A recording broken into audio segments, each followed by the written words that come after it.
সংযুক্ত আরব আমিরাতে প্রবাসী বাংলাদেশি পুরুষের পাশাপাশি নারীরাও পিছিয়ে নেই। চিকিৎসক, প্রকৌশলী, ব্যবসায়ী ও শিল্প উদ্যোক্তা সহ নানা ক্ষেত্রে বাংলাদেশি নারীরা অবদান রেখে চলেছে। তেমনি এক উদ্যোক্তার নাম মরিয়ম। 2018 সালে তিনি সন্তানদের দেশে রেখে স্বামীর কাছে পাড়ি জমান আরব আমিরাতে। সেখানে গিয়ে শারজার রোলাতে বাংলা বাজার নামে খ্যাত এলাকায় বাদাম ও মশলার দোকান দিয়ে ব্যবসা শুরু করার উদ্যোগ গ্রহণ করেন। এরই ধারাবাহিকতায় 2021 সালে Mariyam Alam sweets and nuts নামে ব্যবসা প্রতিষ্ঠান চালু করেন। বর্তমানে আমিরাতে মরিয়ম একজন সফল নারী উদ্যোক্তা।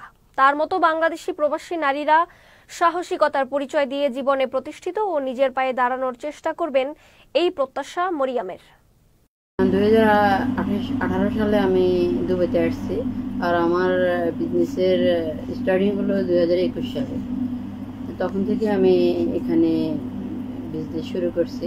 প্রথমত আমার হাজব্যান্ড এখানে জব করতো এক কোম্পানিতে।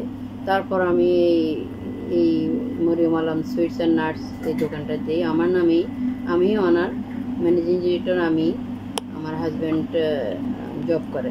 বিজনেস করাটা এখানে বেটার এই কারণে, এখানে সেফটি বলতে এখানে যে লগুলো আছে সবগুলো মানতে হবে, তারপরে সেফটিটা আমি মনে করি ভালো, এই কারণেই ভালো।